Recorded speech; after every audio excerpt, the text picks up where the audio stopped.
खुदावंद यसू मसीह दे बाबरकत ते जलाली नाम विच तानू सारिਆਂ ਨੂੰ सलाम। मेरा नाम विक्टर गुलजार है ते मेरे नाल पादरी अमजद इम्तियाज साहब ते असी तुहानू यसू दी जिंदगी विच खुशामदीद कहने हां। ते अज पादरी अमजद इम्तियाज साहब सानू मुकाशफा दी किताब उहदे 22 बाब चों खुदा दा कलाम सुनाणगे ते सानू खुदा तो उम्मीद है कि तुहानू खुदा दा एक कलाम पसंद आएगा।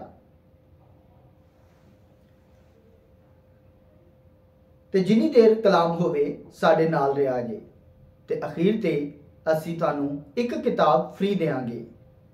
ते हुण दावत है पादरी अमजद इम्तियाज साहब नू। मसीह यसू दे विच तुहाडी सलामती होवे। ते हुण असी खुदा दे कलाम दे विचों मुकाशफा दी किताब ओदा 22 बाब ते ओदी 14 ते 15 आयत पढ़ांगे। खुदा दे कलाम च इंज लिखिया है, मुबारक ने वो जिहड़े अपने कपड़े धोंदे ने, क्यों जो जिंदगी दे बूटे कोल आउण दा अख्तियार पाणगे ते उन्हां फाटकां तो शहर विच दाखल होणगे। पर कुत्ते ते जादूगर ते हरामकार ते खूनी ते बुत-परस्त ते झूठी गल दा हर एक पसंद करन वाला ते घड़न वाला बाहर रहेगा। खुदा दे कलाम ते पढ़े ते सुने जान ते उहदी बरकत होवे। अजीजो, असी 14 आयत च पढ़िया कि जिंदगी दे दरख्त दे कोल यानी यसू दे कोल यसू ने कहा जिंदगी दी रोटी मैं आ ते क़यामत ते जिंदगी मैं आ। ते यसू दे कोल जान दा अख्तियार किहड़े लोग पाणगे ते किहड़े रहणगे। अज एक लिस्ट दिती गई है 8 तरह दे लोग खुदा दे कोल जान दा अख्तियार नहीं पाणगे। क्यों? उन्हां नूं उत्थे जान दा हक नहीं होएगा। उन्हां दे विचों असी एक ते अज गल करांगे ते वारी वारी इन्हां 8 ते असी खुदा दे कलाम दे विचों सुनांगे। अज एक यानी पहले ते गौर करने आ लिखिया, पर कुत्ते जिन्हों असी शार्ट च कह सकने आ, पर कुत्ते खुदा दे कोल जान दा अख्तियार नहीं पाणगे। दरअसल असी कुत्ते नूं इंसानी जिंदगी दे विच यानी जमीन ते एक जानवर नूं कहने आ ते वो जानवर घटिया किस्म दा है। असी किसी नूं गाली देनी होवे ते उहनूं भी असी इस जानवर दा नाम लै लैंदे आ ते उहनूं गुस्सा भी बड़ा लगदा है। लेकिन अज असी इहदे ते गौर करांगे कि खुदा ने किड्डे वाज़े तरीके नाल दस्सिया है कि कुत्ते खुदा दे कोल जान दा अख्तियार नहीं पाणगे।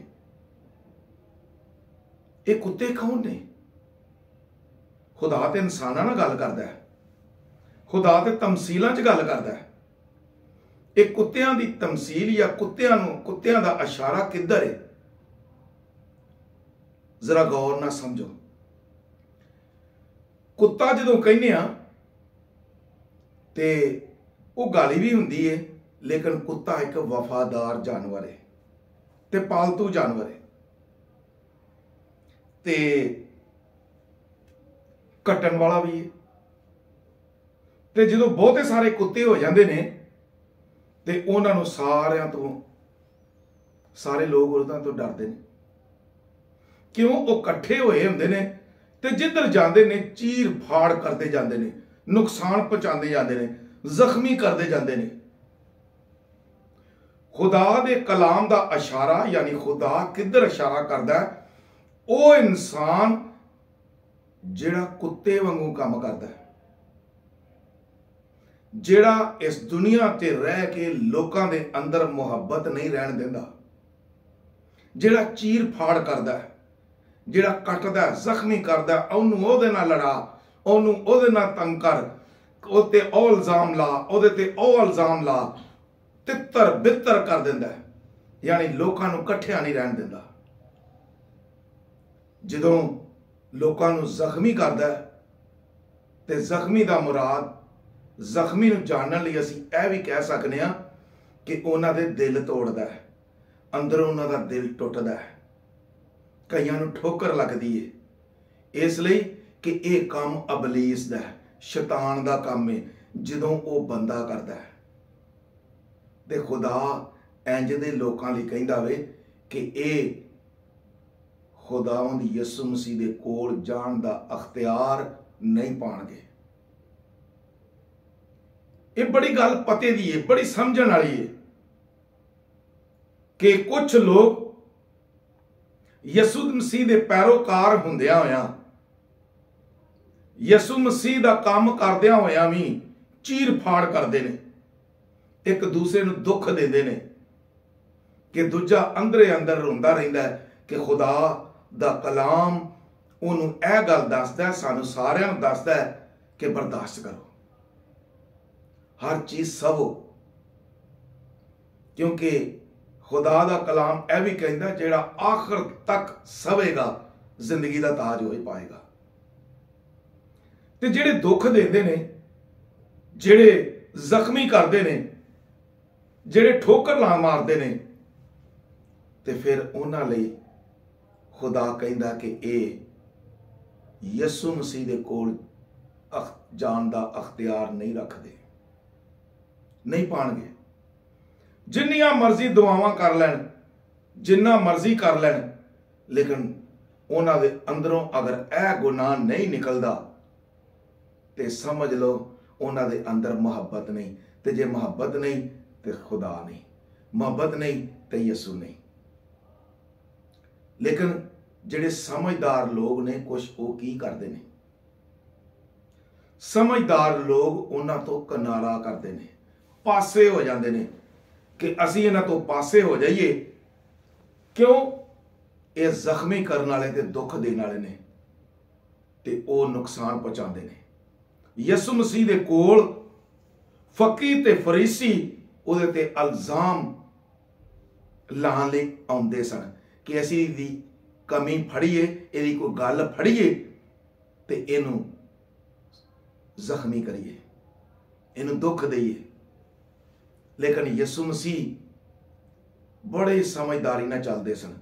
ਲੇਕਿਨ ਫਕੀਰ ਤੇ ਫਰੀਸੀ ਇਹ ਵੀ ਕੰਮ ਰੱਖਦੇ ਸਨ ਕਿ ਯਿਸੂ ਮਸੀਹ ਦੇ ਕੋਲ ਆ ਕੇ ਵੀ ਉਹ ਜ਼ਿੰਦਗੀ ਨਹੀਂ ਪਾ ਸਕੇ, ਯਿਸੂ ਮਸੀਹ ਦੇ ਕੋਲ ਨਹੀਂ ਰਹਿ ਸਕੇ।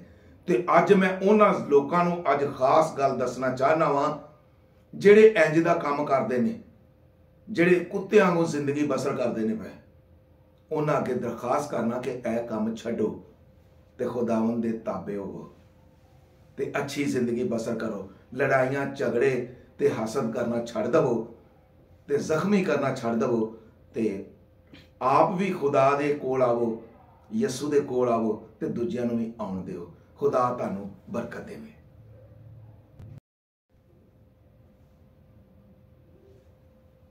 मैं यकीन करना है कि ਤੁਹਾਨੂੰ खुदा ਦਾ ਇਹ ਕਲਾਮ ਜੋ ਪਾਦਰੀ ਅਮਜਦ ਇਮਤਿਆਜ਼ ਸਾਹਿਬ ਨੇ ਸੁਣਾਇਆ ਹੈ ਪਸੰਦ ਆਇਆ ਹੋਵੇਗਾ।